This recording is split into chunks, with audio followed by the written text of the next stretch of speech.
नमस्कार, वार्ता चैनल में आपका स्वागत है। झारखंड में एक बार फिर सत्तारूढ़ गठबंधन में दूरियां बढ़ने से वहां पर सत्ता समीकरण में बदलाव की आशंका की खबरें तेज हो गई है। सत्ता समीकरण में बदलाव का मतलब झारखंड मुक्ति मोर्चा और कांग्रेस की बजाय झारखंड मुक्ति मोर्चा और बीजेपी गठजोड़ की आशंका। बिहार विधानसभा चुनाव में महागठबंधन को बड़ी मिली हार ने झारखंड की राजनीति में भी हलचल तेज कर दी है। पिछले कुछ दिनों में सीएम सोरेन अपनी पत्नी कल्पना सोरेन के साथ दिल्ली में डेरा जमाए हुए हैं। सूत्रों की जानकारी के मुताबिक माना जा रहा है कि सीएम सोरेन की भाजपा के एक वरिष्ठ नेता से मुलाकात भी हो गई है। 28 नवंबर को राज्य स्थापना दिवस समारोह के बाद सीएम सोरेन के दिल्ली जाने और अभी तक वापसी ना होने पर राजनीतिक गलियारे में तमाम तरह की चर्चाएं शुरू हो गई है। सूत्रों से मिली जानकारी के हिसाब से कहा जा रहा है कि सीएम हेमंत और भाजपा के साथ झारखंड बनाना चाहते हैं, जिसके कारण वो दिल्ली में रुके हुए हैं। अगर ऐसा होता है तो बीजेपी और जेएमएम गठबंधन के कुल कितने सीटें हो जाएंगी और नया समीकरण कैसा होगा, तो चलिए आइए देखते हैं इस पर हमारी एक खास रिपोर्ट।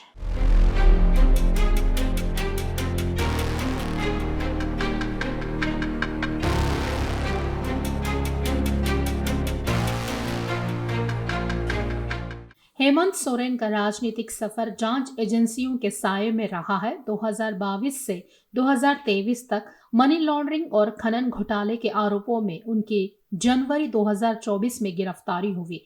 ईडी सीबीआई की जांच आज भी चल रही है। अगर जेएमएम इंडिया गठबंधन में बनी रहती है तो ये केस तेज हो सकते हैं। जाहिर है कि इससे सरकार की अस्थिरता का खतरा होगा।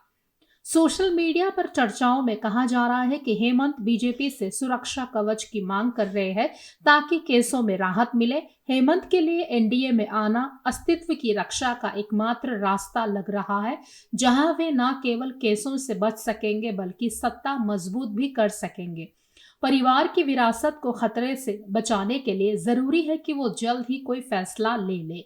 बीजेपी बिहार चुनावों की जीत से उत्साहित है, लेकिन झारखंड में आदिवासी वोट की कमी और इंडिया ब्लॉक की एकता उसे परेशान कर रही है। हेमंत को साथ लाना बीजेपी के लिए न केवल सत्ता हासिल करना है, बल्कि बीजेपी हेमंत के जरिए और भी बहुत कुछ हासिल करना चाहती है। राजनीतिक गलियारों में सवाल है कि प्रचंड बहुमत वाली सरकार चलाने वाले सोरेन को बीजेपी की क्या जरूरत पड़ी। इसके 3 मुख्य कारण माने जा रहे हैं। हाल ही में हुए बिहार विधानसभा चुनाव में जेएमएम को करारा झटका लगा। जेएमएम वहां 16 सीटें मांग रही थी, लेकिन आरजेडी और कांग्रेस ने उन्हें आखिरी वक्त तक लटकाए रखा और अंत में गठबंधन से बाहर का रास्ता दिखा दिया। इस अपमान से जेएमएम नेतृत्व नाराज है और अब झारखंड में कांग्रेस आरजेडी के साथ रिश्तों की समीक्षा कर रहा है। हेमंत सोरेन जमीन घोटाले बड़गाई अंचल 8.86 एकड़ जमीन में जेल जा चुके हैं और अभी जमानत पर है। अगस्त में संसद में पेश किए गए एक नए बिल जो अभी जेपीसी के पास है के मुताबिक अगर कोई सीएम 31 दिन तक गिरफ्तार रहता है तो उसे पद छोड़ना होगा। बीजेपी के साथ जाने से न केवल केंद्र के साथ टकराव खत्म होगा बल्कि एजेंसियों का दबाव भी कम हो सकता है। रिपोर्ट्स के मुताबिक डील का एक बड़ा हिस्सा भावनात्मक भी है। केंद्र सरकार जेएमएम के संस्थापक और हेमंत के पिता दिवंगत शिबू सोरेन, जिनका अगस्त में निधन हुआ, को भारत रत्न देने पर विचार कर रही है। यह सोरेन परिवार और आदिवासी समाज के लिए बहुत बड़ा सम्मान होगा।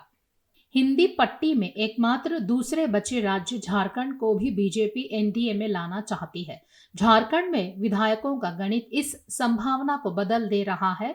जेएमएम 34 प्लस बीजेपी 21 प्लस अन्य 3, कुल मिलाकर 58 सीटें जो बहुमत 41 पार कर जाती है। यह सिर्फ सत्ता का खेल नहीं बल्कि हिंदी पट्टी में बीजेपी की प्रभुत्व स्थापित करने की रणनीति है। हिंदी पट्टी उत्तर प्रदेश, बिहार, मध्य प्रदेश, राजस्थान, छत्तीसगढ़, हरियाणा, दिल्ली और झारखंड में बीजेपी ने 2014 से 19 के दशक में जीत लिया था। 2019 में यूपी, एमपी, छत्तीसगढ़ में हार के बाद भी बिहार में नीतीश कुमार के साथ गठबंधन ने वापसी दिलाई। 2023 से 2024 में राजस्थान, एमपी जीते। 2024 में यूपी छत्तीसगढ़ में वापसी हुई और बिहार 2025 की जीत ने पट्टी को लगभग एनडीए का किला बना दिया। लेकिन झारखंड एकमात्र ऐसा राज्य बचा है जहां हेमंत सोरेन की जेएमएम ने आदिवासी वोट बैंक के दम पर इंडिया गठबंधन को सत्ता सौंप दी। यह बीजेपी की कमजोरी आदिवासी बेल्ट की सीटें ही बनी। हेमंत को साथ लेकर बीजेपी न केवल आदिवासी समुदाय को गले लगाएगी बल्कि पूर्वोत्तर ओडिशा और छत्तीसगढ़ जैसे राज्यों में अपनी पैंठ बढ़ाएगी। यह कदम ट्राइबल कार्ड को मजबूत करेगा, जैसा रामविलास पासवान या नीतीश कुमार के साथ हुआ। इन लोगों का साथ लेकर बीजेपी बिहार के सबसे कमजोर तबके तक पहुंच बना सकी है। समावेश पहचान बनाने का सपना इसीलिए पूरा होगा क्योंकि बीजेपी लंबे समय से दलितों और क्षेत्रीय दलों के साथ समायोजन कर रही है। बिहार में चिराग पासवान का साथ, महाराष्ट्र में अजित पवार का विलय, ये उदाहरण साबित करते हैं कि एनडीए अब सभी के लिए है। हेमंत का साथ आदिवासी असंतोष पेसा एक्ट भूमि अधिकार को दूर करेगा और मोदी के आत्मनिर्भर भारत को आदिवासी संदर्भ देगा।